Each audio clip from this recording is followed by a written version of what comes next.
Welcome to another live podcast on this Sunday, the 13th of April 2025.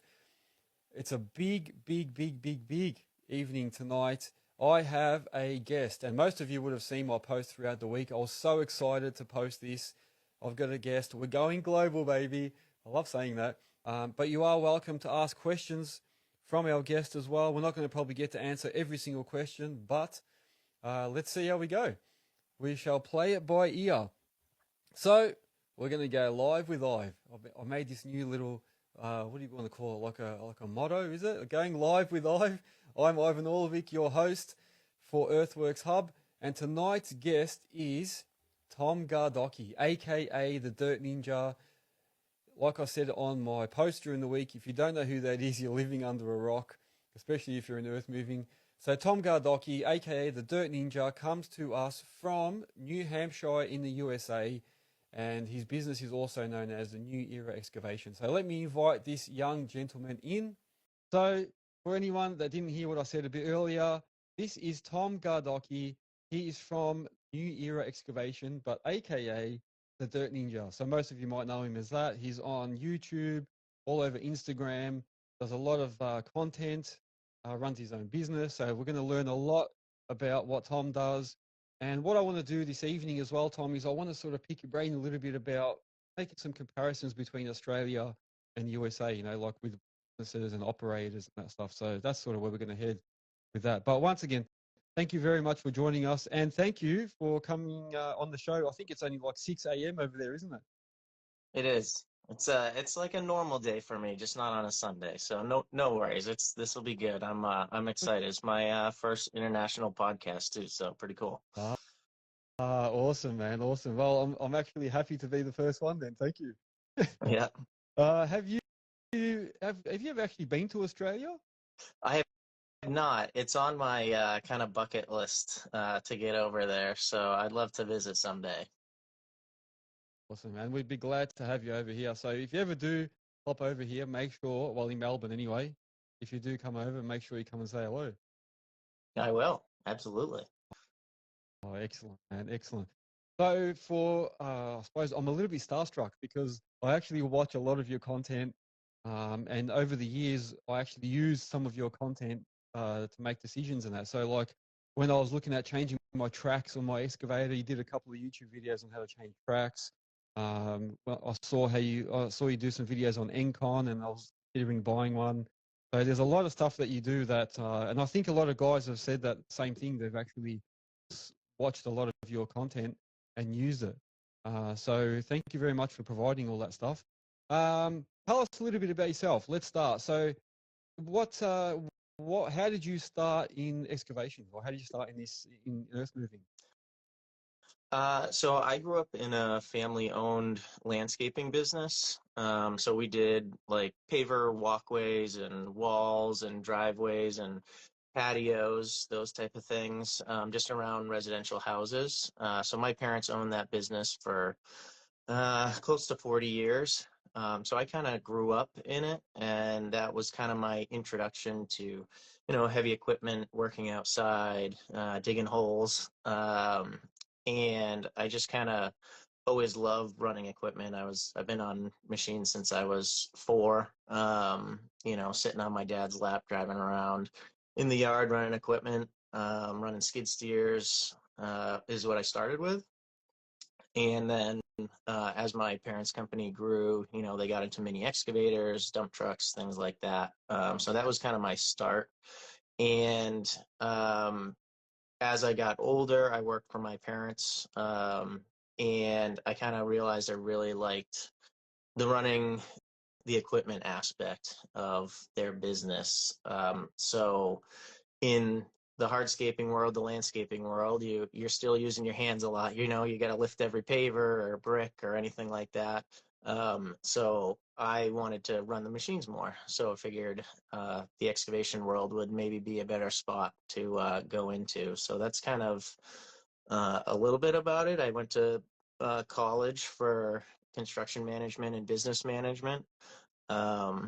And that really taught me a lot about owning a business, or what I should be doing when I'm owning a business.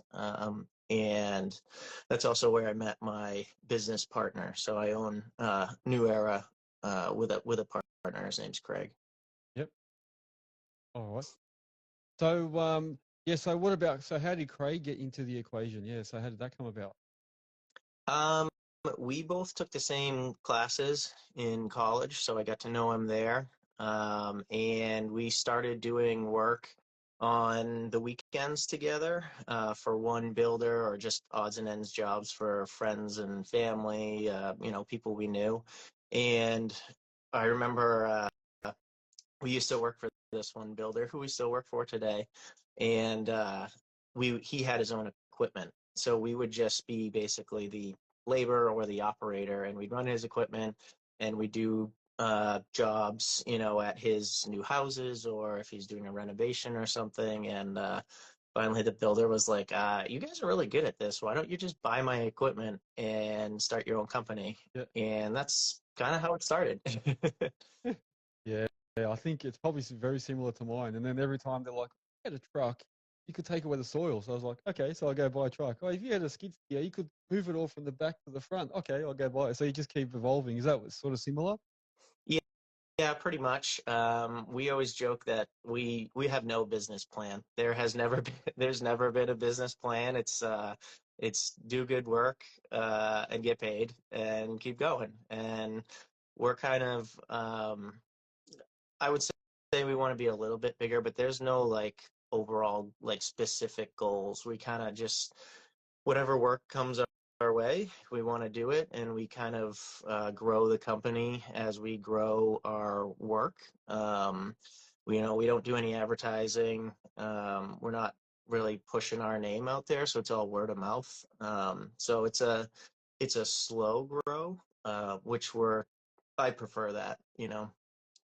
It's just a little bit easier to manage, and I'm not looking to be the biggest earth mover on the planet. So if I can stay nice and small and do what I like, because that's the other aspect is both Craig and I like being in the field every day, actually doing real work.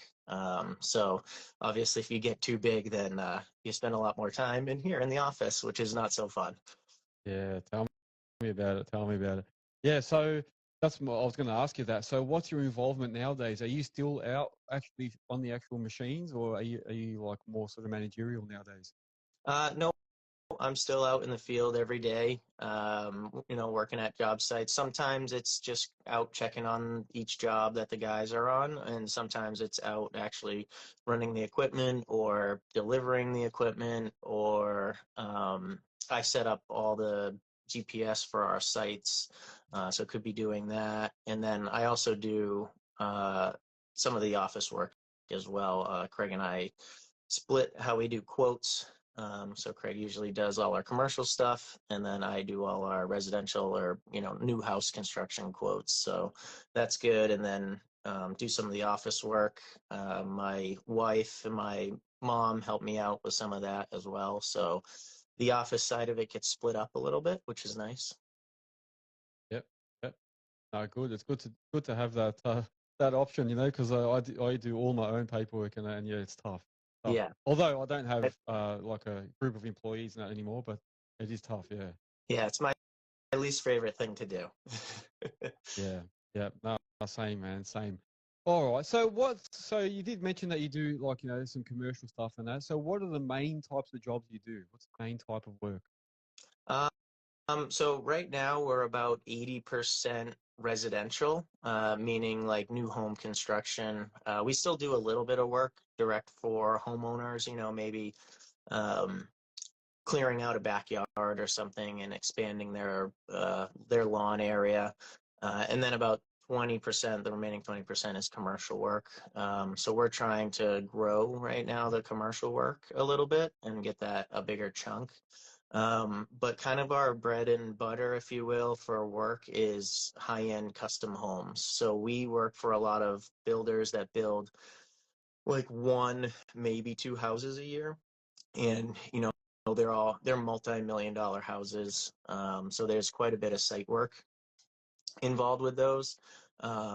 So they're a challenge. They're usually we do a lot of work on waterfront. So we have a lot of lakes, ponds, the ocean here. Yep. So we do a lot of work right on the water, which presents its own challenges with regulations and erosion control and permitting. So there's a lot of challenges with that. So I'm we do the work every day. So I don't want to do like go into a development and do 20 houses that are all exactly the same. To me, that's boring. So we really like doing these hard jobs, these challenging jobs that each one is different, each one is custom, all these homes are different. So it's just it's something different each day, which keeps it interesting.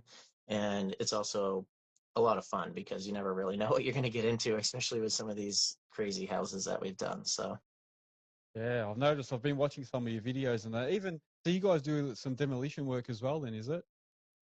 yeah, a little bit. We only do it if it's associated with a project that we're, say the house needs to come down in order to build the new house in that spot.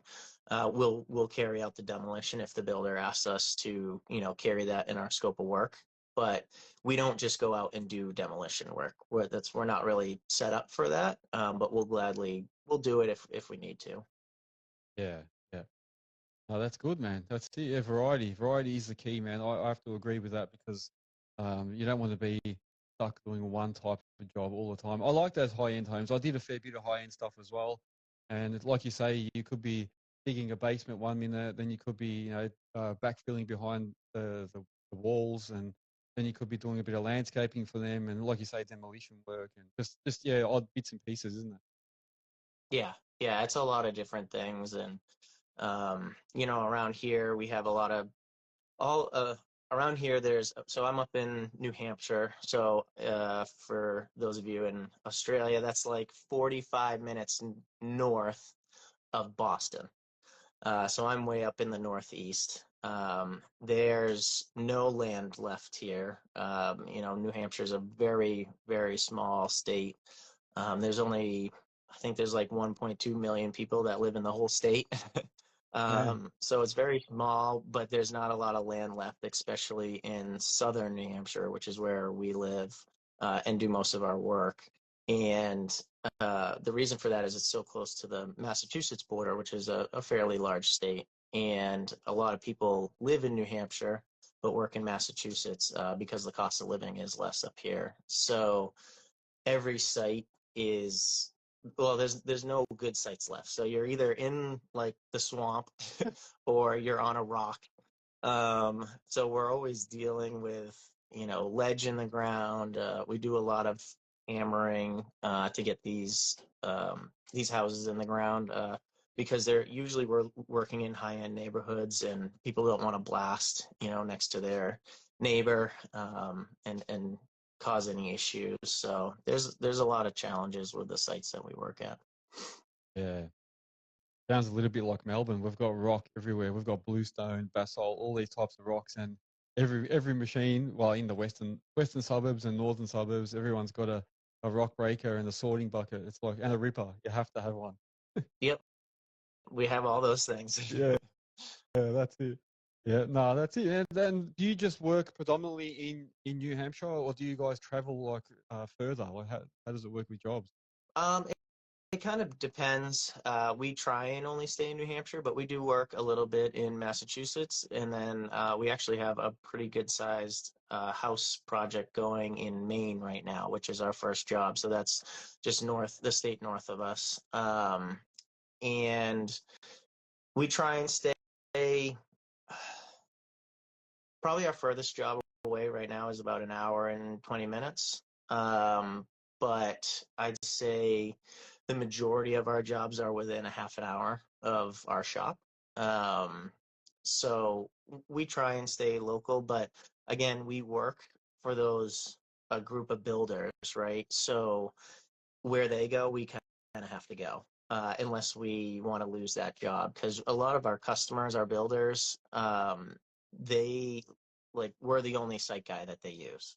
So I don't want and the people we work for are great. Like I want to keep working for them. They pay their bills on time. There's never any issues. We get along great with them. So we want to keep working for them. So if they say, hey, we've got a job that's an hour and a half away, which is about our limit, or even if they said 2 hours, I kind of have to go do it, because then that gives another contractor an opportunity to work for that builder. And obviously, as a business owner, I don't want that. I want them to keep using me. So we kind of travel wherever the work goes. Now, if a new builder called us and said, "Hey, I've got a job 2 hours away," we'd probably say no. And that was too far away, and to maybe call us when they were closer, because we definitely don't want to work for a new customer that far away, especially you know they're not good to work for, and now we're traveling 2 hours away. That would suck. Yeah, yeah. Definitely sounds very similar to Melbourne. Yeah, and it's very similar to what we do as well here. Like traveling, an hour, 2 hours is probably still even an hour is probably reasonable, but as soon as you start going a bit further, yeah, it's a bit hard, man. A bit hard. Yeah, Um, and another thing with that too is it's funny because you go down into Massachusetts, which you can only have to maybe travel 20 miles, and it can take you an hour and 20 minutes because of traffic. But I can travel north in the state an hour and 20 minutes, and I'll be, super far away. So it's yeah, also kind of funny, like we don't work as far south as we do as far north, just because of traffic and travel time associated with that. yeah, yeah. No, that's fair enough. Fair enough. Let's talk a little bit about your equipment. So over the years, like I said, I've been watching your stuff, and I noticed you had a Deere. Was it a 20-ton machine? Yeah, Had something like that. Do you still have that? 200. I do. That was our first machine. That's the machine we bought from the builder that I told you about at the beginning. So yeah, it's a 1999 John Deere 200.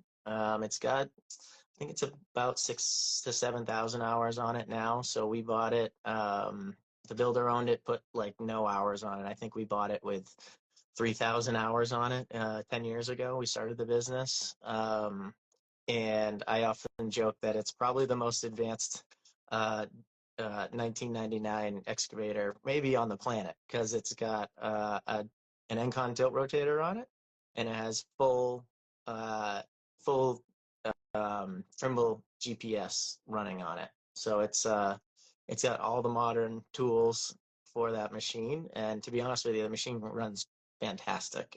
All of myself and my operators love running that machine. Yeah, well, there you go. You've just proved a lot of people wrong because a lot of people think it's not worth putting a tilt rotator on an old machine, and you've just proved that you can actually do it, and it works. It still works as long as you maintain the machine. I suppose any machine can still be handy as long as you maintain it. Yeah. Yeah, absolutely. Obviously, we've had to do some repairs to the machine, to the tilt rotator, to the GPS. But yeah, in my opinion, it's 100% worth it. If the machine's in great shape, obviously I wouldn't invest the money in a machine that had, maybe 10,000 hours that you were maybe going to get rid of in just a couple thousand hours. It's um, the GPS, the tilt rotators, they're expensive. So they kind of have to live on that machine and put some hours on that machine in order to be able to pay for them. Yeah, that's true. That is true. Yeah, you don't want to put on a machine that you're gonna swap over very quickly. Um, Yeah, all right. absolutely. And then what about the rest of the machine? So you seem to predominantly have a lot of cat equipment. Are you like a cat ambassador or something? Because you do seem to do a fair bit with cat. Is there any like connection there? Yeah. So maybe 3 or 4 years ago, Caterpillar came out with it's called their Global Ambassador Program. So they partner with social media people like myself. This past year, there was three of us. So I'm one of three uh, global ambassadors for Caterpillar, which is obviously super cool. We do own a lot of cat. We don't own all cat. We own obviously the John Deere. We own three pieces of Komatsu equipment, but all the rest of the equipment is cat. And that pretty much comes down to our local dealer support with that. Our local cat dealer is fantastic with parts and service.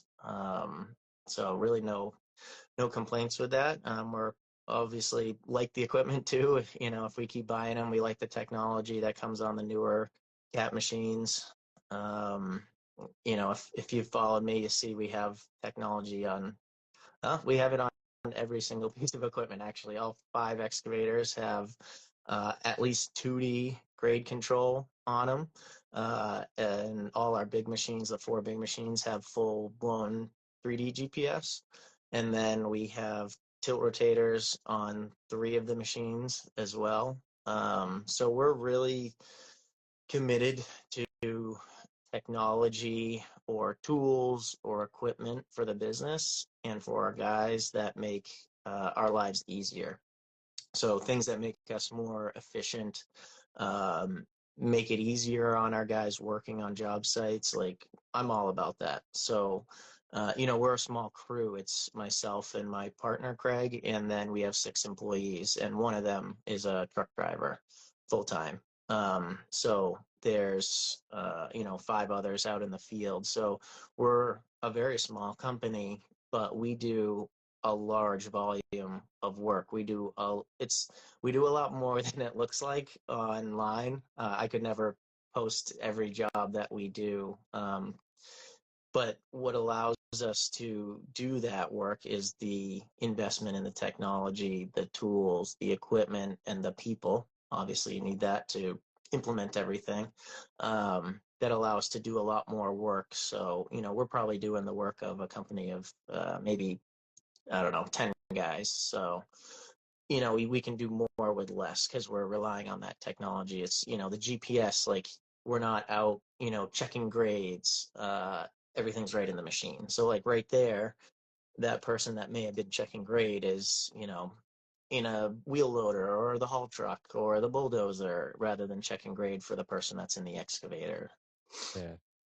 Yeah, definitely a big efficiency gain. Yeah, when you start going to that tech world, a lot of people still don't believe in it. A lot of people still think GPS and all that's not worth it and that. But it depends on what type of work and how you calculate your profits and that. I don't know.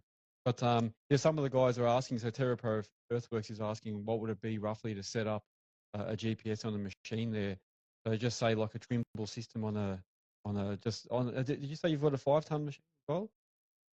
Yeah, I have a fun 5-ton mini excavator that just runs 2D. We don't have the full GPS running on that machine. It's just the work that machine does doesn't really warrant having the full-blown 3D GPS on it. I would say to upfit one of our bigger machines, um, I think, get that by the heads, by the kit to install, and then a screen, I think comes in, to be honest with you, it's been a couple years since we bought a full kit, but I think they're around like 60,000, US, to do that. But you already have to have your base, and a rover. So that's kind of, an extra on top of that, but you would already have to have that if you want to put it on the machines. Yeah.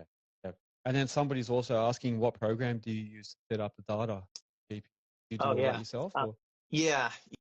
Yeah. So we run Trimble Business Center, which is a fantastic program. It's basically CAD, but dedicated to the earthworking world.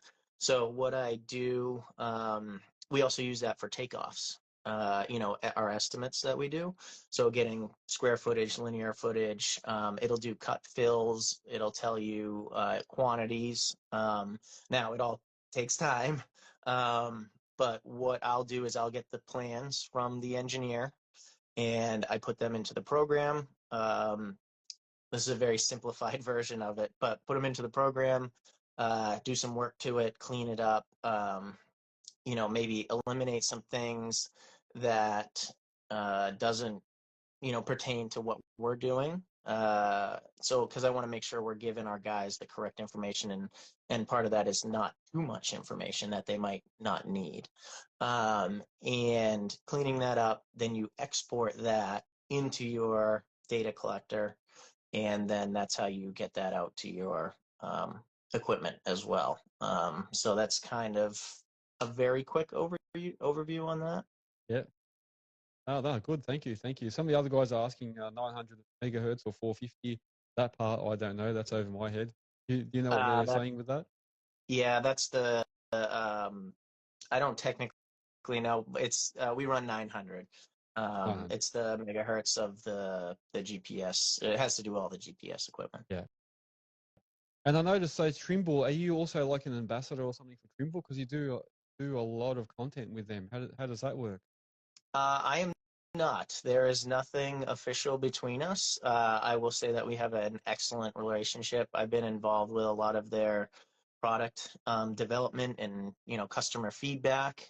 And obviously, I'm a user that shows off their products quite a bit. I'm a huge believer. They have fantastic products. So I've just been asked by their marketing department to be in a lot of their marketing videos. Kind of their promotional videos. We did the Dirt Kana videos. I don't know if you saw those, but basically I was gonna, yeah. got to do some really cool stuff with some very famous dirt bike guys. Got to meet Ryan Villapoto, Tyler Behrman, a whole bunch of guys, and do some crazy videos with them with dirt bike tricks around heavy equipment getting to run. So yeah, to be honest with you, the social media stuff has created a ton of opportunities for me to do some really, really cool stuff over the years with companies. I was on a TV show on the Discovery Channel. So travel all over the world, been to Sweden with Encon, been to Japan with Caterpillar, been all over the United States with different companies as well. So it's been like way more than I ever imagined. It's super cool. I have a ton of fun with it. Yeah. Yeah. I was actually going to touch on social media with you later on as well. So actually, while we're there, let's hit it. So Dirt Kana, for anyone that doesn't know what that is, can you explain what that is to the guys? Because I've seen some videos and they're pretty cool. Yeah, so it was kind of a play if you've ever seen Ken Block's um, Yeah, the car. Hoonigan videos, and yeah, and him kind of racing through city streets. So the idea was to do that with the earth moving world. So that was with Trimble, and the first video we just did. It was actually just myself and a rider, and I built a track along with some Trimble folks out in Colorado, and we did 2 days of shooting. Made the first video. The second one, we went down to Dream Tracks facility in Florida, and that's where I met all the super famous guys. And I think that was like a week of shooting, which was crazy. It's so funny to be there for so long, and then they come out with like a 4-minute video. And you're like, oh my god, like we did so much stuff, and how do you get it all go down into that short of a video? Yeah. And then the last one, the third one, was with bicycles, actually. All trick bikes, jump bikes. I don't know that much about those, but that was super cool because that was totally different.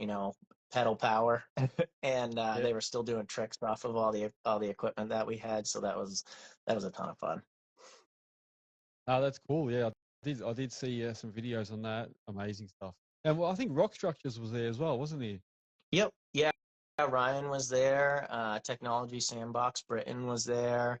Um, yeah, there was a couple guys. All Trimble users, all people on social media. Obviously Trimble's trying to get the video out to as many people as possible, so they're inviting those people. So yeah, it was a great group of guys. It was a ton of fun. It was a cool event to meet everybody. So it was just I've never seen, especially the dirt bikes, like up that close. I mean, they were literally like doing flips.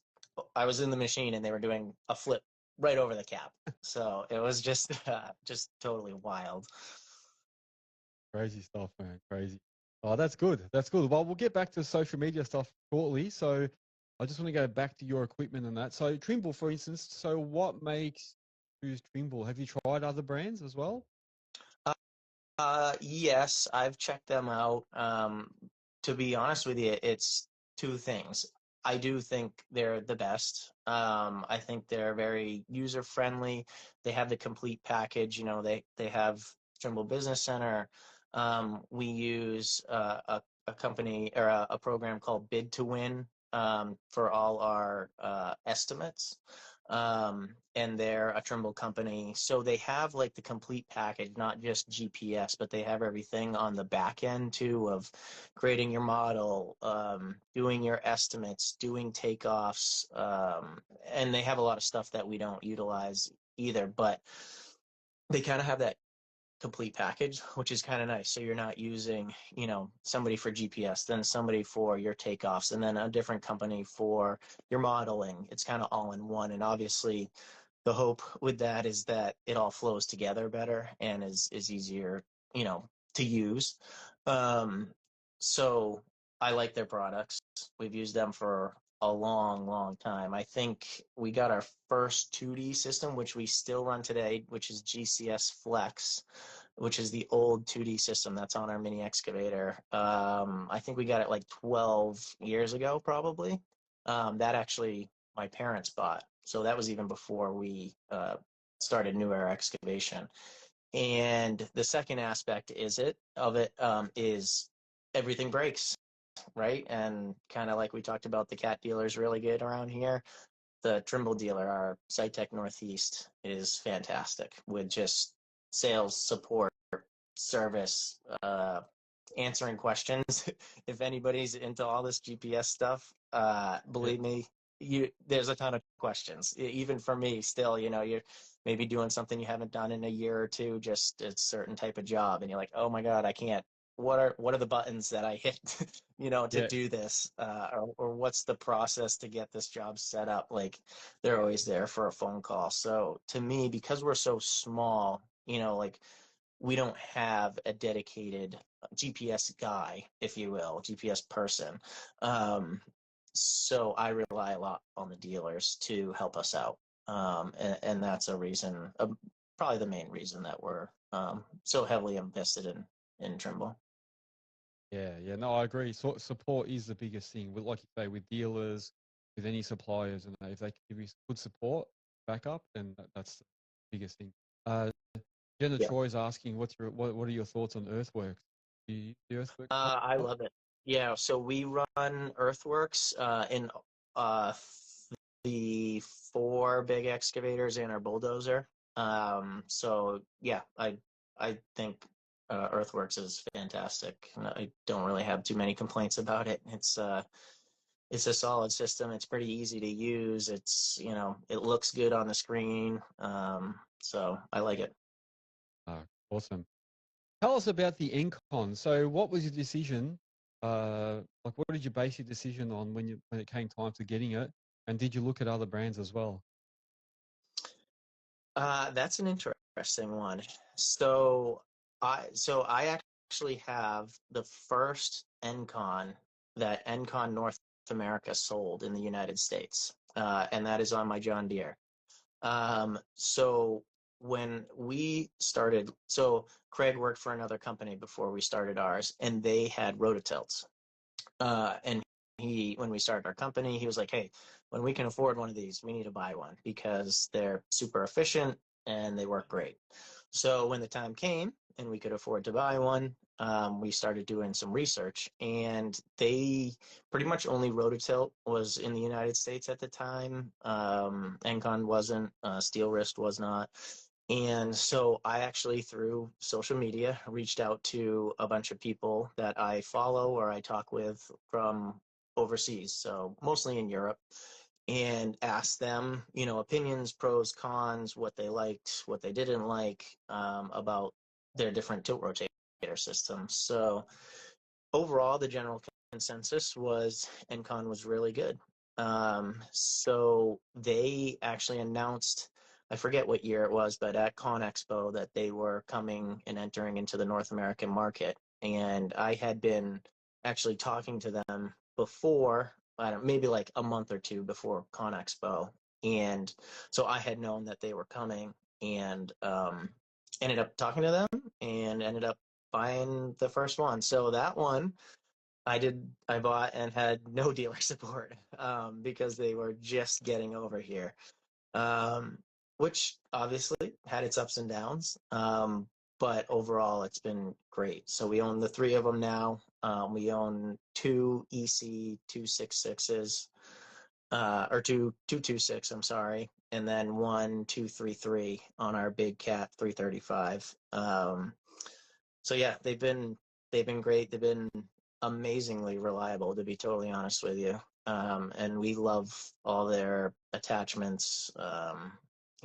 Compact. We have every attachment basically that they sell: compactors, grading beams, rippers, um, different types of digging buckets, grapples. We pretty much, if they make it, we have it. And Bennett was saying, do you have the oil quick? Yeah, so Encon calls it EC oil, which is their own, version. Basically, it's their own style of the quick oil system. But yes, we have that on all three. In my opinion, is if you're going to spend the money on a tilt rotator, which they're not cheap at all, what's the extra couple grand, whatever it is, 10 grand if it is, to go with that quick oil system? It's 100% worth it, because one of the biggest things with operators is we can get kind of lazy, and that's myself included. And right when you say you're building a rock wall and you've got the bucket on, and then you need to just set one more rock, and when you have to switch over to your grapple and you've got to hook up your hydraulic hoses, which we all know don't always go on the easiest, despite what the manufacturers tell you. Oh, it's super easy. No, sometimes it's not. You're fighting with those things. Yeah. You say, well, no, I'm not gonna take the 5-10 minutes to hook up my grapple. I'm just gonna try and do it with my bucket. And then you break something, or you mess something up, or you hit something. When you have these quick oil systems, it takes you 10 seconds to change an attachment. So you're always utilizing the proper attachment for your task, which is better for your equipment, it's better for your tilt rotator, and you're more efficient. So to me, investing that little bit more relative to the overall cost of a tilt rotator is a no-brainer. If the quick oil system is available on a tilt rotator, I'm buying it. Well said. And I think you've probably clarified for anyone that's sort of debating on whether to get one, whether it be whatever brand, but to get a tilt rotator, what would you say people should consider if they're looking at getting one? Is there anything that you can any advice you can give? Or would you ever go back to not having one? I would never go back to having one. So we every once in a while we still rent equipment for jobs, and it's funny, every time we rent a machine and it doesn't have it, it's just like you just think, because we run them every day, and you're like, oh my god, like we could have been done 2 hours ago with this job, or we would have used half as amount of backfill material. So it's they're invaluable, so they just save so much time. Yeah. No, very good, very good. We've got a couple of guys here. We've got a steel wrist guy here that's asking, what are your thoughts on the Open S? Have you ever seen that system? I have. Encon doesn't take part in that. To be honest with you, I wish they kind of would. I just think kind of that standardization across the board makes it a lot easier. I understand why they don't do it. They have a great system, and it's their own proprietary system. Pretty much everybody else has just copied Oil Quick, and into their, modified it or whatever into their own versions. But yeah, it's kind of nice, because obviously buying attachments, it makes it so much. It's like skid steers, right? Like they're all standardized, so you can go to any manufacturer and buy a skid steer attachment, and it's going to fit on your Cat or your Kubota or your John Deere or whatever. So I think that's overall pretty good, the Open S stuff. Yeah. Oh, that's good. That's good. You just mentioned skid steers there, and I forgot, somebody asked me earlier, have you guys started using 4-in-1 buckets on your skid steers? Because most videos show the Americans with skid steers with just a solid bucket. Why is that? Why does no one have 4-in-1s there? I have no idea. It's really funny. So one of my fellow Caterpillar Global ambassadors is Jared McNeil, the dirt bike guy, who is so much cooler than me. He does some cool stuff, and he's from Australia, and he is always asking, why does nobody have 4-in-1 buckets? And I never even knew before meeting him that that was such a big thing over in Australia. And to be honest with you, I have no idea. They seem a little more popular like in the southern states, in the North and South Carolina area. But yeah, up around me in the Northeast, nobody has one, and I have no idea why. To be totally honest with you. Yeah. Yeah, I do. I always laugh. I always see people showing their skid steers. I'm like, fuck it. How's he lift rocks? How does he grab the last bit of dirt? Like, what do they do? I don't know. Nope, Anyway, I oh well. totally agree. It's funny. Anytime I post a video of or a picture of the skid steer, I always get comments about why I don't have one, and I don't know. I don't have a good answer for you. Oh well, that's all right then.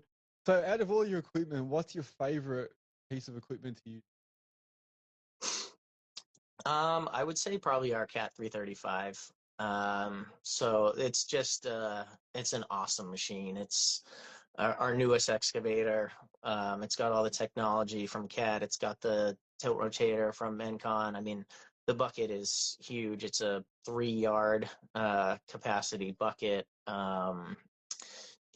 You can do a lot of work. It's the zero tail swing, so we can fit that machine. And a lot of our job sites are just really, really small. So being able to get such a big machine on a small job site makes us more efficient. I see somebody just asked about a blade. No, we don't have a blade. I very much dislike blades on excavators. I just feel like they get in the way. And they're kind of cumbersome. And in my opinion, you shouldn't really be using an excavator as a bulldozer. So I try and stay away from those. Yeah, I definitely do get used to having a blade on there, only mainly to grab that last bit of soil or to pick up some rocks and stuff that you wouldn't be able to pick up without dropping them or losing them all the time, especially if you're in a tight space. So I do have to say Right. I've become used to having a blade. Yeah. Yep. But if you had a tilt rotator, that kind of eliminates that. Yes. Yeah, good point. Very good point. Yes. Yeah, very true, man. Didn't think of that. Yeah. Awesome. All right. Now tell us a bit about this snowplow. So somebody mentioned something about the snowplow before. I noticed you have this mega monster of a what do you want to call that? Like a dozer blade, or what is that? A plowing blade? Tell us a bit about that. Yeah. So again, we're in the Northeast, so we get a decent amount of snow every year. We actually got a lot this year, which was not the normal from the past couple of years. And yes, we run our wheel loaders a Cat 926M, and we run it's called Metal Plus is the brand name. They're made up in Canada.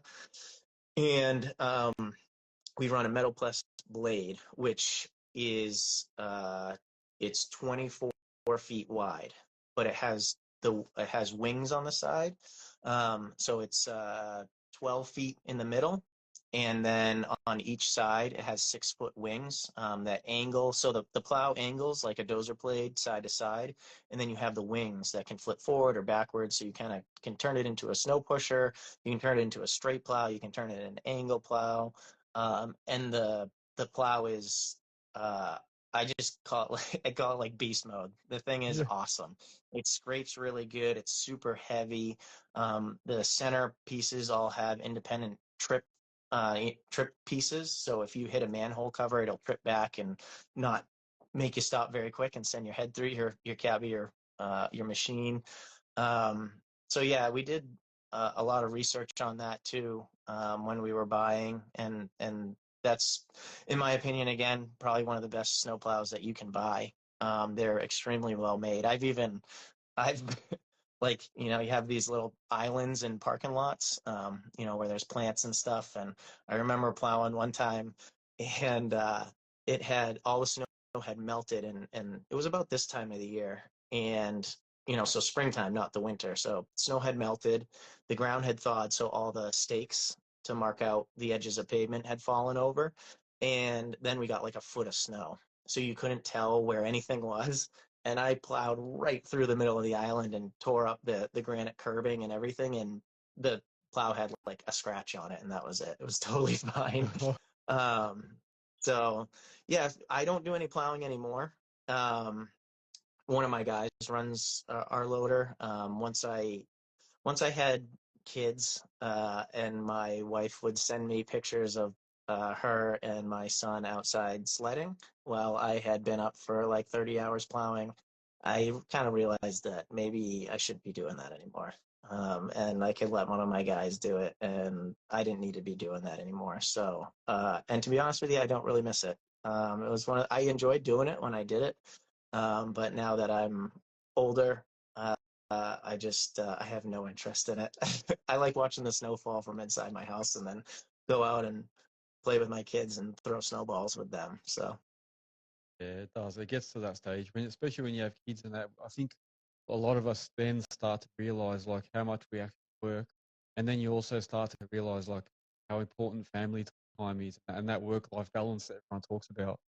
So yeah, I fully understand that, and a lot of us here talk about that. That's on a lot of my podcasts. I've had a lot of guys mention that. Like, you need to. It's really important to have time with your partner, with your kids, and all that sort of stuff out of work hours, and look after yourself as well, not just constantly working.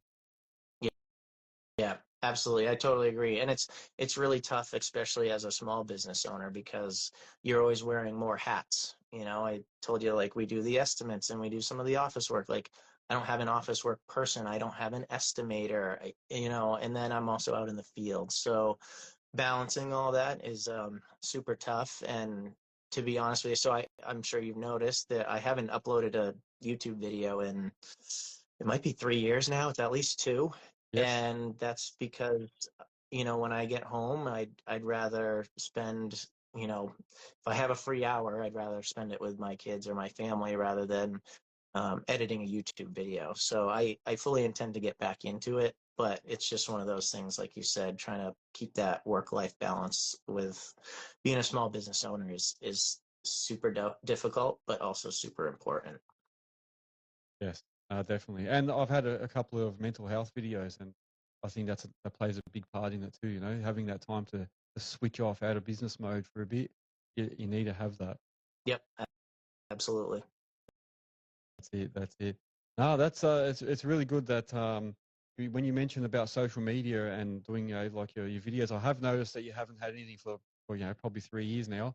And I fully understand when you say editing and all that. It's not very easy. There's a lot of work in editing. There's a lot of time to make, like you said about Dirk Carney, to make a 4-minute video, they can be filming all day. So I know that feeling. Sometimes I film for hours and then all I do is and then edit for a few hours, and I'll come out with a 10-minute video. And then sometimes you get like 100 people look at it, and I'm like, I just spent all that time to get 100 views. I can't believe this.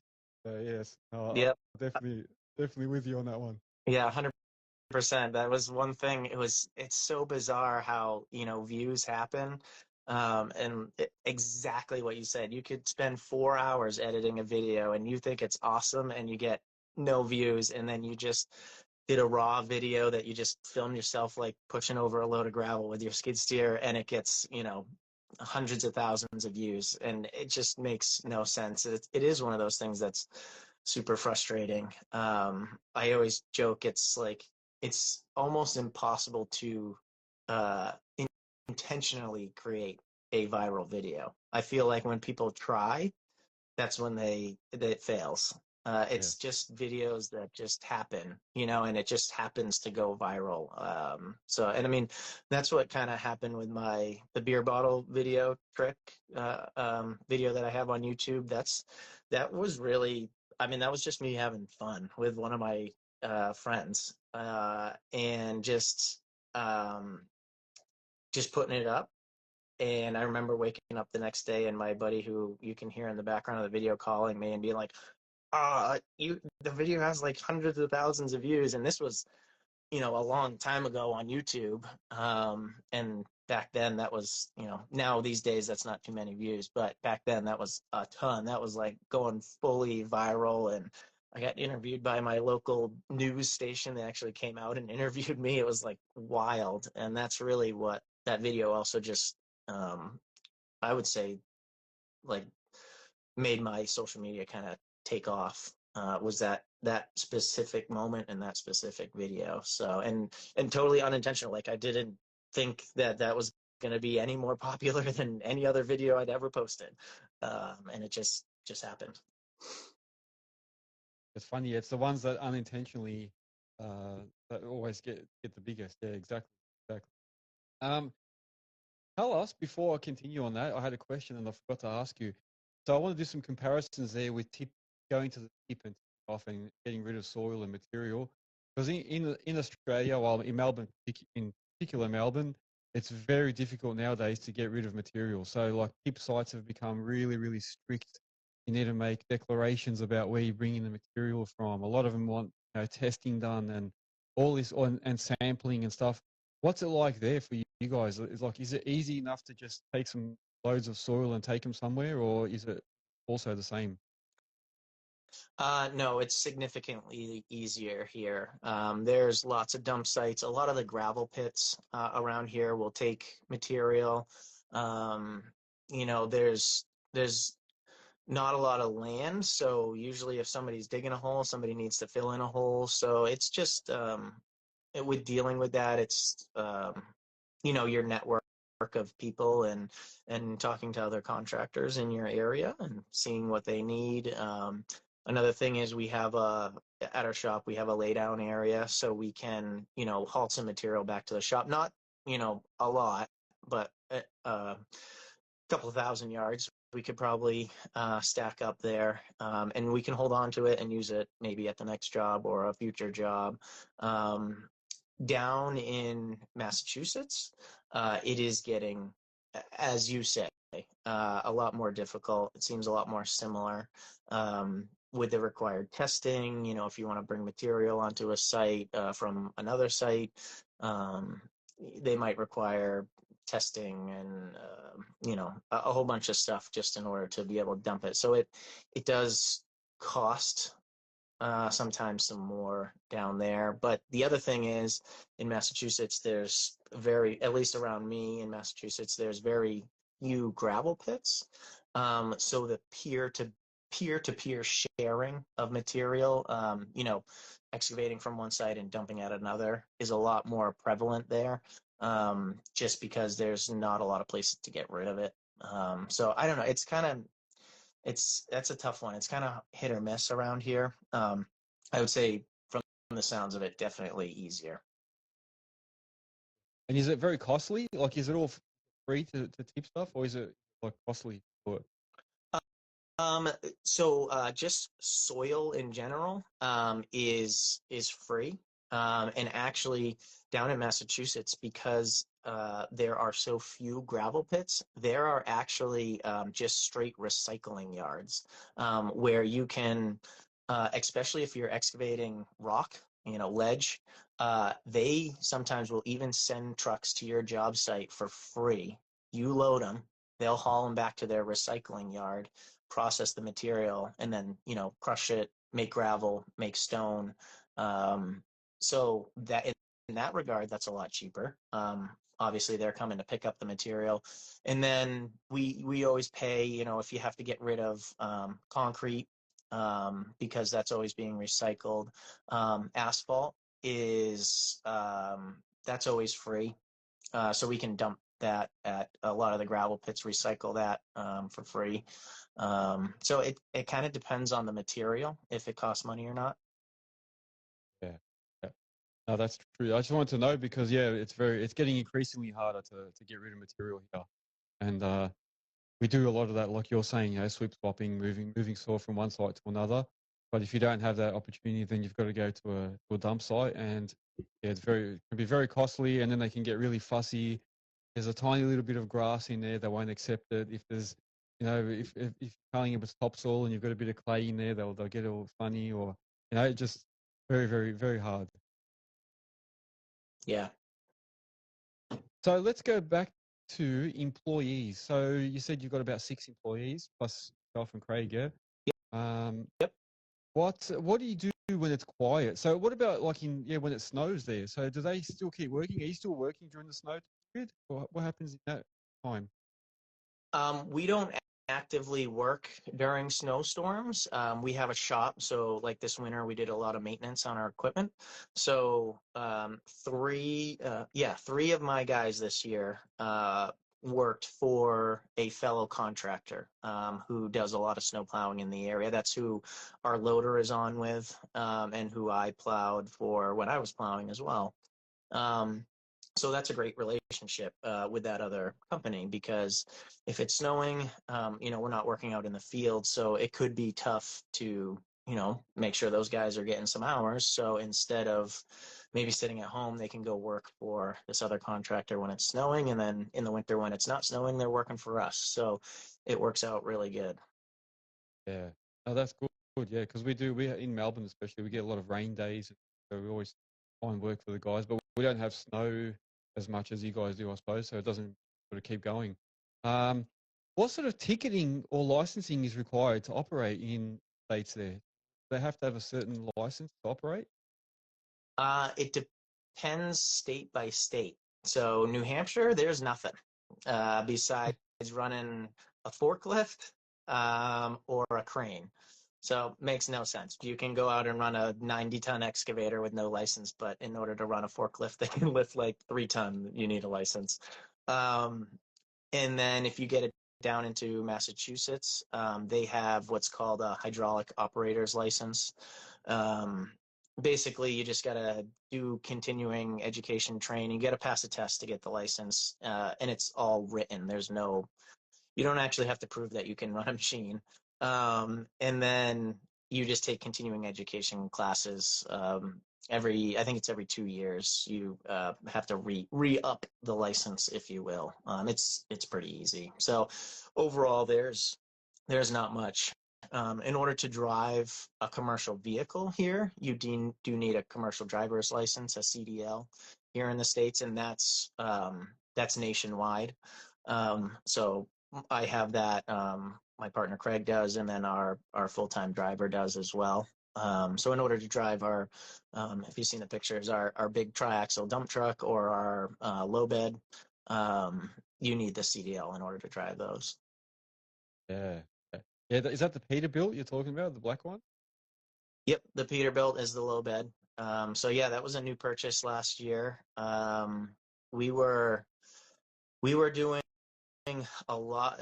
Getting back to how much work we do, we move equipment way more than it looks. We were spending $6,000 to $8,000 a month on low bed moves, and that is more than the payment on the truck and the trailer. So we finally got to the point where we just decided to get our own. And it's the company we were using is fantastic. I have zero complaints with them, but it's still, you're in construction, right? You have a move scheduled for the end of the day, so you can be at the next job the next morning, but something happens, right? And you're delayed. So now you got to work 2 hours the next morning. So now you try and reschedule that low bed move for 10 a.m., but they're already booked until the next Uh, day. So that 2 hour delay, now I can't move my equipment. My equipment makes all my money.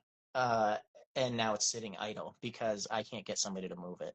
So it was a money aspect of how much we were paying per month in the decision to buy it, and then it was also just a major convenience factor. That truck and trailer makes us, if you will, zero money.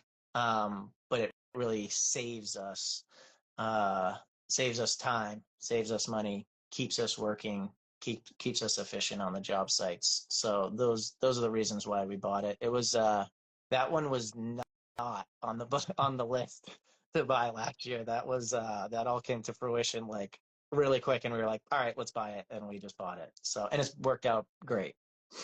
Yeah. I think when you've got a certain amount of machines, like a large amount of machines like you have, especially bigger ones, I think you do need to have something like that, because you're right. The last thing you want is they've got a job that you've just finished and you got to get to the next one, but they've booked out or they've changed or they cancelled on you. So, yeah, and that's happened. It happens to me a lot with the larger machines, and it puts you out. Yeah, you stuff the customer up and you go behind on schedule. And like you say, if you've got your own truck, turn up, pick it up, take it. That's it. You're done. Yep, exactly. Yeah. Oh, right. No, that's good. Yeah, I was going to ask you about that. Yeah, because I'm a bit of a Peterbilt fan. What made you decide on that truck? Was it just one that you sort of came across, or were you actually searching for that type? No, that was total luck. So those over here, those heavy haul trucks, none of the dealers just bring those in to sit on the lot to be sold. They're all custom ordered. You spec the motor, you spec the transmission, you spec the rear end, the front axle, the pusher axle, your fifth wheel, like all that stuff, and then you place your order, and then it gets delivered in however long it takes to build it. That one was just sitting on the lot, which means somebody else built it, basically spec'd it, and then didn't end up buying it, which is very, very rare. And we just happened to be looking at the right time and found it and decided to buy it. Because if we had, say, we placed that order, I think at the time they had told us it was a 6 to 8 month wait. So if we wanted to go and buy one, we would have been waiting 6 to 8 months to actually receive it. So obviously we just drove up there and picked it up. So that was really nice. Good, man. He did well then. He did very well. Yeah. Cool. So now, going back to the employee thing, I just want to do some comparisons as well. So your employees, do you have to employ them like on a full-time basis, or are they contracted? How does it work there? They're full-time employees. Everybody who works for us is an hourly employee pay wise. So yeah, no contractor or anything like that. Yeah. And what about leave? Like in Australia, we get like 4 weeks annual holidays, and they get like 10 days of leave and superannuation. What's the go there in the States? That's really good what you guys get. It's typically a lot less here. So we do, when you start working after 30 days, if you're still working for us, you get a week's of vacations, of week's vacation days, and then you get 5 paid holidays, and then we take a week completely off in August, and we shut the whole company down, so that's paid as well. So as long as you work for us for 30 days, you get 3 weeks off paid to start, and then as you stick around, some of our employees have extra time, extra weeks. But that is, even around here, not the normal. Our head guy, Pat, came from a company that you basically couldn't take a day off between April 1st and like December 1st. Because that's our busy season, right? We're trying to get all our work done, not in the winter. So I don't know. We've always believed in taking care of our guys. I want to take vacation. Sure, the guys do as well. So we try and give as much time off as we can. We even end up, if a holiday falls on like a Thursday, but we end up taking Friday off too. Like we usually end up just paying the guys the extra day. So we try and be nice. We have great employees, so I don't want to lose any of them. So we try and keep them around. We try and be as good to them as we possibly can be. Yeah, and well, they're your biggest asset. So to look after the guys. And what about the average work hours? Like, what are your hours like there? Like in Australia, we usually work from, just say, on average 7 to 3:30. So we do like an 8-hour day. That's like the base hourly, weekly. So the weekly thing is 36 hours. What's it like in America there? Um, at least around me, it's probably in the busy season, it's like 50 hours a week. So you got to remember that there's basically 4 months of the year. December, well, usually like December, January, February, March, those months. It's it snows, it's winter. This year we had 2 feet of frost. Even with our big equipment, that's extremely hard to work in. You're not being efficient on your job sites. So you typically get a lot less hours. You might be around 30, 25 hours that time of the year. So we have a lot less working hours in the year than maybe you do. I could be wrong, but it sounds like you guys work year round. You're not getting snow or too much or frost too much. Yeah. So we're trying to cram all our work into those 8 months. So we end up working, I'd say all our guys average about 50 hours a week. So we're usually working 10-hour days, 7 to 4:30, sometimes 5 o'clock, kind of depends on, what we're doing. And with your workers, are you guys like expected to give them like a work with like a diesel tank on the back, or something like that? Do you give them like a work vehicle? Yeah, anybody who runs a job has their own company pickup truck, which consists of all the tools that they would need for the job. And then, yes, it has fuel on the back. We also utilize it's called a Thunder Creek fuel trailer, so that we can tow around and fuel and lube and put DEF into our pieces of equipment. So it kind of depends on the job. If it's one piece of equipment, then obviously the fuel in the back of the pickup truck is usually enough to fuel that one machine. But if we're running 4 machines on one job site, that fuel trailer can go to the job site and fuel those up. I think it's a good idea, like you say, especially with a bigger fleet like yours. You probably need something like that. I actually saw at Yeah. a couple of expos I went to, they had a couple of those, like they call them a multi-use trailer, and they had the same thing. They had like a diesel tank, hydraulic tank, like a water tank, all sorts of stuff on there, hose reels, everything, grease tank, and that way you could just cart that around and do like a whole bunch of maintenance on your machines at one time. They're pretty handy. Yeah, sounds very similar. Oh, that's good. Good to have. All right. I feel like I've been interrogating you, man. I feel bad. I've got That's like all good. a million questions, and I'm trying to sort of go through them all, and that. So it's good though. It's good. I will give you a chance to ask me questions, so we can reverse the roles as we go. How did you guys go through the COVID period? How was your business affected by that? We were busier than ever because nobody was traveling. Everybody was home. Everybody was working from home. They were looking outside their window, seeing their backyard and saying, well, we can't go on our cruise, or we're not going to go to Disney World this year and spend 10 grand on that. So why don't we spend 10 grand on our backyard and take down some trees and expand the backyard, or put an addition on our house because we're stuck at home and we need more room. So yeah, we were extremely busy during COVID. So yeah, we had no slowdown. Obviously, we had issues with going into stores and buying things, and dealing with customers, who maybe didn't want to, have physical contact with us, which was fine. So there was those aspects of it, but in terms of work, we were very, very busy. We never slowed down. I would say the work picked up for sure. Yeah. I think we were the same because we were considered essential workers, so we kept working the whole way through. And actually, like you say, it was busier and actually easier to do jobs because there was less cars on the road, less traffic. How good was that? Yeah, so much better. Yeah, 100%. It was funny. We were doing a job down in Massachusetts that normally would take like maybe 2 hours because of traffic to get to, and we were getting down there in like a half an hour. It was fantastic. Yeah. And then after COVID finished, I was like, oh, I wish they'd bring it back just for the traffic. Yeah. Yeah. Oh, oh man.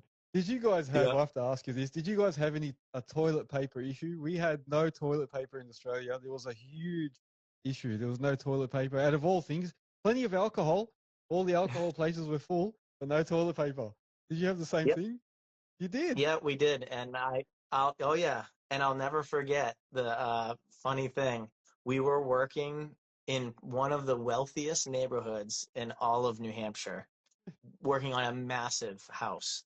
And the porta potty on site, there was we'd go and the toilet paper was stolen out of the porta potty in one of the wealthiest neighborhoods in all of the state.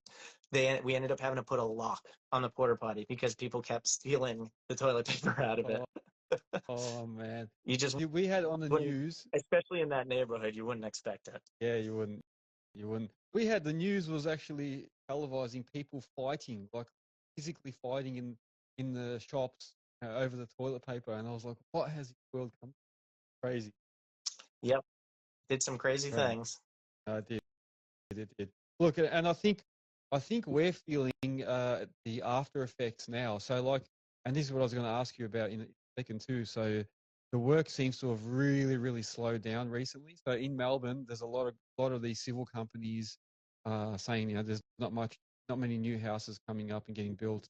So, a lot of people are trying to move interstate to get work, and a lot of guys are selling up, and a lot of guys are downsizing and so forth. So, what's it like there? So, it's very, very slow here.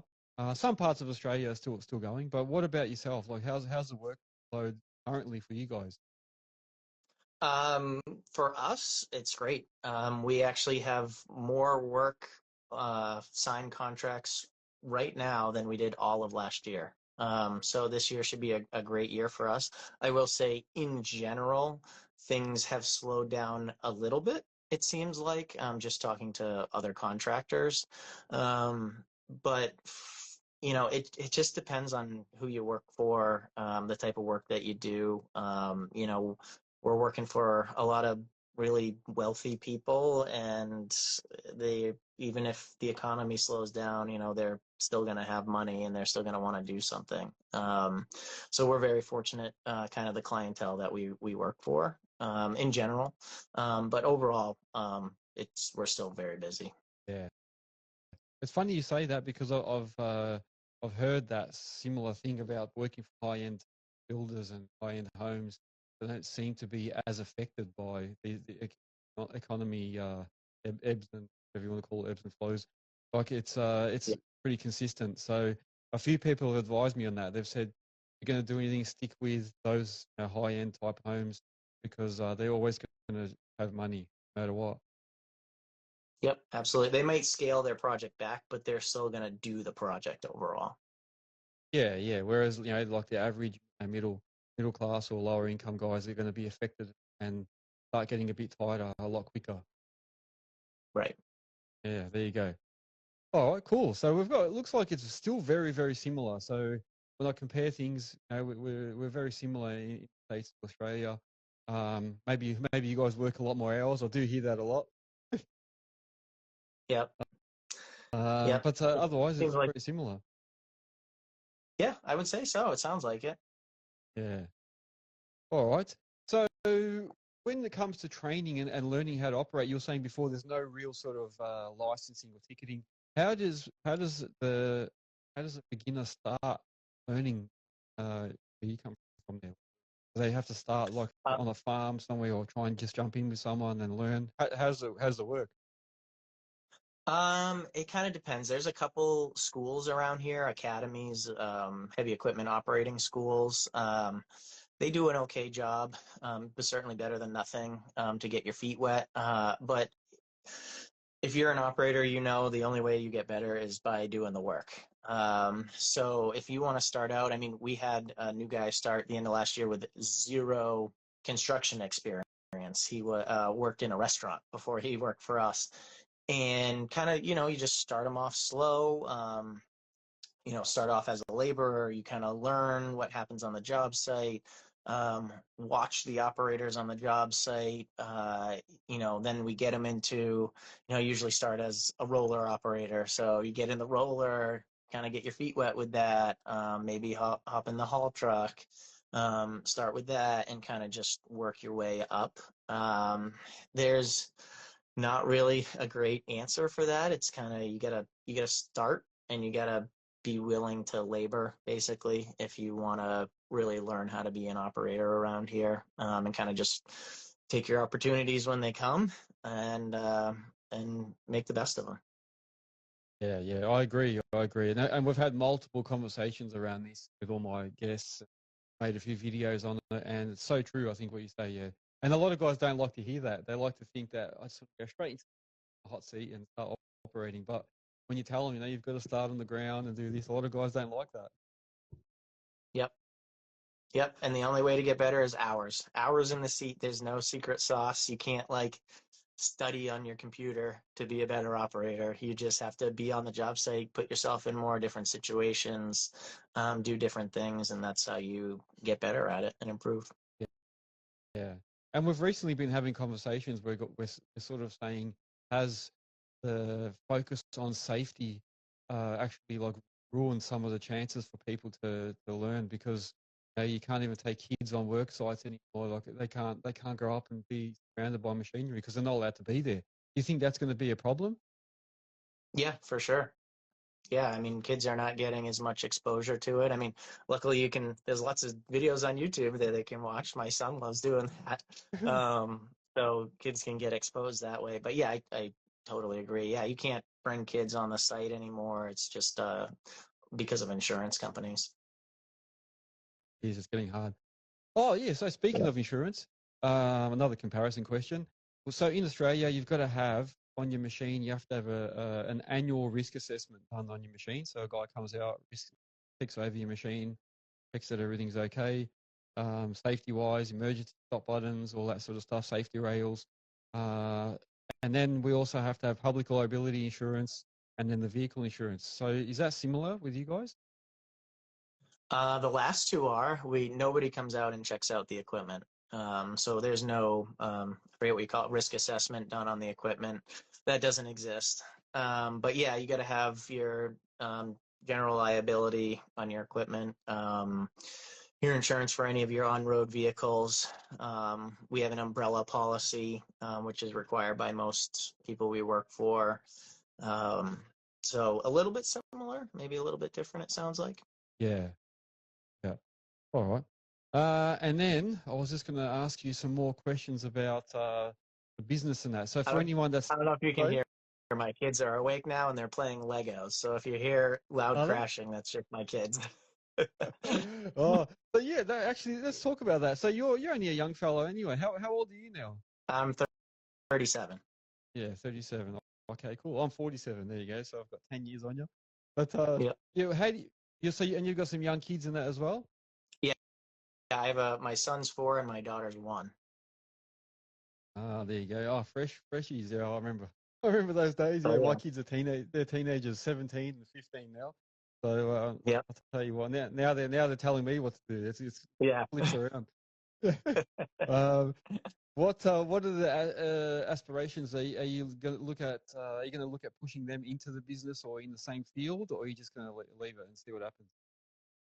I'll just leave it and see what happens. That's what my parents did with me. Obviously they were, if I wanted to be involved, I could be, but if I didn't want to be, that was no issue. I wanted to be involved, so I was, and I'm going to take that same approach. If my son wants to be a teacher, that's fine. I'm totally fine with that. Do whatever you like, is my opinion. So I can tell you right now, he loves being in the equipment with me and loves the machines and wants to go to my job sites every day. So as a 4-year-old, I think he's going to be a construction worker, but some days he wants to be a lion. So who knows? Who knows? Who knows? Yeah, that's it. I suppose you got to let them. You got to let them choose what they want, but we can always sort of steer them a bit. But I think a lot of times they do get influenced by what we do. So you're probably right. Yep. Okay. So what about advice for anyone that is looking at starting a business? So if you could go back in time and that, what would you say to one that's looking at starting out an excavation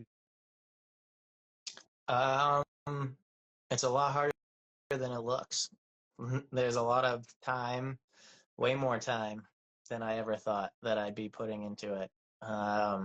It's a lot of work. My advice would be, if you want to do it, try it. If it doesn't work out, go back and work for somebody else. That's no problem. It's a lot of work. Do good work. Your name will spread. I even tell people, you're going to mess up on jobs. You're going to do things wrong. You're going to quote wrong. I still quote things wrong. But that doesn't mean give your customer less of a product. Still do it, even if you lose money. Because if that person refers you to somebody else in the future, you know, you can make that money back that you maybe lost. Learn from your mistakes, and just, I mean, when you start, you have no idea what you're doing. It's like having a kid. I remember with my wife, and they sent us home from the hospital with my son, and we were both like, are we qualified to do this and bring a kid home? But you just get sent home and you figure it out. And it's the same thing with owning a business is, you kind of figure it out as you go. And am I qualified? I have no idea. But just make it work, do the best you can, make mistakes, learn from them, and kind of keep moving forward. Yeah. Yeah, that's really good, man. What you're saying, because you'll never know everything. And even with operating, like even now, after so many years, I still look around and learn things as I go and pick up on little. Watching videos, sometimes I watch someone do something and say, "Oh, that's how you do it. I could have done differently." So yeah, so I suppose you're right. Yeah, it's just you're never gonna have all the knowledge and be the best at it. Just go ahead. Someone's just gonna dive in and go for it. Yeah. And always, and that do good work is so important because at least the majority of my work is underground. You don't see it. So it's having like integrity in the work that you do, you know, making sure that even though that pipe or the material that you put underground, nobody's going to see it, make sure you did it right. Because all it takes is one issue and somebody else digs it up or finds it, and you know your name is just ruined. It's so much. It's so hard to build credibility, but it's so easy to lose it. Yes. So it only takes one thing. Um, so, you know, if you're credible, like just make sure you're doing good work. It's not difficult.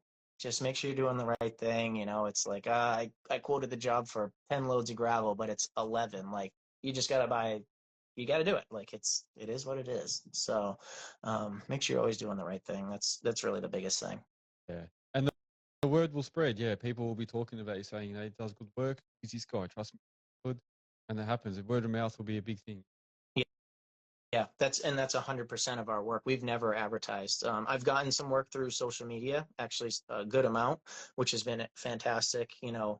But it's mostly word of mouth. It's do a good job and your name will spread. It'll get, especially in the construction industry, it's, you know, GCs or builders, they're like, you know, my regular excavation guy is too busy, can't come out. So they ask their builder friend, oh, who do you use? And then they call us, you know. So being reputable is big. You know, the social media is big. I've gotten some big jobs. We did a road that was like $600,000 all from social media because the guy had been following me for years.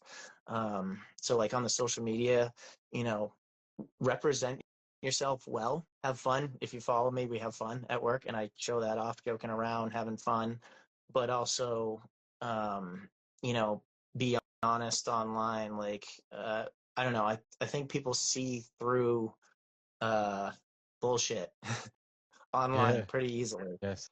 They can figure out if you're for real or not. So that whole thing with like credibility, especially online, like you can take 10 years to build your credibility online, and then one post you can lose it. So it's the same thing as being in business. So make sure you represent yourself online. It definitely can lead to connections with builders and suppliers and other people that could be invaluable to you. Yeah. Yeah. That's good. Really, really good advice. What about, speaking of social media? So you did some stuff with Aaron Witt as well, didn't you? So how did that come about, and what did you actually do? He's just come out to our job sites a couple times. And then we've done some meet and greets along with a bunch of other social media people. We did one at Con Expo in Las Vegas the last time it was there, and he was there. So he's just come out to our jobs. You know, he travels around and visits contractors. So I've always kept in touch with him. He's a great guy, and he's come out and done a video on us, which was super cool. So that was nice. There you go. Yeah, because a lot of people talk about him here in Australia, and sometimes they refer me to like, oh, the Aussie version of. I don't know. I don't know about that yet, but yeah, a lot of people say, oh, you're the next build we, you know, and I'm like, okay, we'll see what happens. Yeah, uh, you could be. you never know. You never know. Uh, what about, so look, we're getting towards the end here. I'm conscious of your time as well, so I do appreciate you coming on, man, on a Sunday morning as well. What is the future? What's the next, just say 5 years, 5 to 10? I don't know. Getting back to the beginning, I don't have a business plan. We don't have any real plans. We want to keep growing, work for, you know, more builders, more high-end builders, more GCs, just kind of continue what we're doing. And if the workload lets us grow the company, then we'll grow it. If we stay the same size and do the same revenue for the next 2 years, that's fine. So kind of whichever way the wind takes us. I want to work for good people and do cool projects. That's it. Those are the two things. Work for good people, do cool things, Yeah, because I'm doing it every day. So I wanna be involved. I wanna have fun doing it. So yeah, that's good. I like that. I like that. And then what? No aspirations to get like big, like massive. Just happy to no, stay. Yeah, definitely not. I like if we have 10 to 15 employees at some point, I'm good with that. And I'd say that'd probably be the maximum. yeah. All right, cool. Where can any listeners find out more information about you? So, what's the best way if anyone wants to find out more about yourself?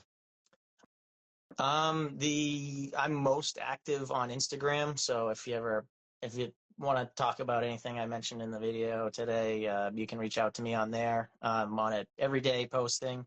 I do have a Facebook page and a YouTube page. Again, haven't posted on those in a while, but there's still a ton of content on there. Like you said, a lot of how-to videos and things like that. You can go back and check those out. But if you wanna get in touch, Instagram is the way. Grammar. There you go. All right. And so, are they looking for the Dirt Ninja or New Era Excavation? Which one are they looking for? To get in touch with me directly, it would be the Dirt Ninja. And then we do on Instagram, we do have a New Era Excavation page, but you'll see most of the posts are just the same ones that I put on my Dirt Ninja page. So we just about a year ago, we decided to have an actual business presence on there separate from my Dirt Ninja page. But a lot of the posts are similar. But yeah, Dirt Ninja, you can find me on there and shoot me a message. Yeah, man. Thank you. Actually, I forgot to ask you, how did you come about with that name? So, how did the Dirt Ninja eventuate? Uh, well, it was a friend of mine. So I actually used to be called the Bobcat Ninja. And Bobcat didn't like that very well. It's a very long story. I'll keep it short. So I changed the name and became the Dirt Ninja, something generic. Um, and kind of just grew from there. So, but yeah, started out as Bobcat Ninja and changed that. Uh, Basically forced to change it, Yeah, yeah. in not the best way. And then so changed it over and gone from there. So it's actually been really good.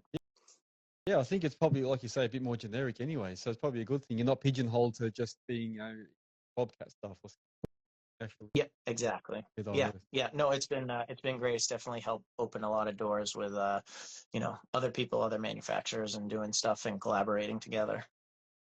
Yeah, yeah. Awesome, man. Awesome. Oh, look, I think it's been a really, really good chat.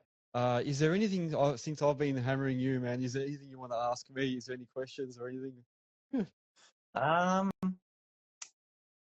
I don't know. I think I'm good. I think this was Yeah, great. I had a blast. Your questions were great, and people asking questions was awesome. So uh, yeah. super cool. I enjoyed it. No, that's good, man. And I do appreciate you coming on and doing it live because, yeah, a lot of people get a bit anxious when they're going to do live stuff. Well, interviews in general, but then live's like the next level. So, no, I do appreciate you coming on and doing that. And it's good. We've had a lot of viewers come on tonight. And like you say, a lot of input from the viewers too. So, thank you to all the viewers that did ask questions and get involved. If anyone wants to find out any more information about the Dirt Ninja, you can obviously go onto Instagram, like you said a bit earlier, or look at some YouTube videos. If there's no other questions, Tom, I think we might end it here. I appreciate you coming on. Thanks very much for your time. I hope you enjoy the rest of your day. Go play with the kids now and stuff. And yeah, for all the listeners out there, all the guys that have been listening. So this is now streaming on Instagram and TikTok. So I forgot to mention that we're actually streaming the TikTok as well. So yeah, don't forget to follow Earthworks Hub on Instagram, TikTok, Spotify, Apple, Facebook, you name it, Instagram. I'm on all the platforms. Also, you can also find a lot of handy stuff on earthworkshub.com.au. So go to the website, guys, if information. Thank you very much to all my sponsors. They're going to be all listed in the description to this video. So this will be posted up on YouTube as audio and as a video, and also on Spotify with video and Apple with video. So a lot to say there. But yeah, guys, thank you very much for listening this evening in Australia and this morning States and wherever else everyone is. So yeah, once again, Tom, the Dirt Ninja, thank you very much for coming on, and we'll keep in touch, man. If you're happy to come on in the future and that, jump in. We're here every Sunday. We do this live every Sunday, but also during the week, sometimes we jump on and talk and stuff as well. So you're quite welcome to always jump in, man. All right. Sounds good. Thanks for having me. This was great. Oh, cool, man. And all right, well, we'll be in touch and we'll keep talking. Thank you very much for coming on the show. To everyone else, have a great week, and we'll see you guys on the next podcast. Take care, guys. See you, Tom. Thanks.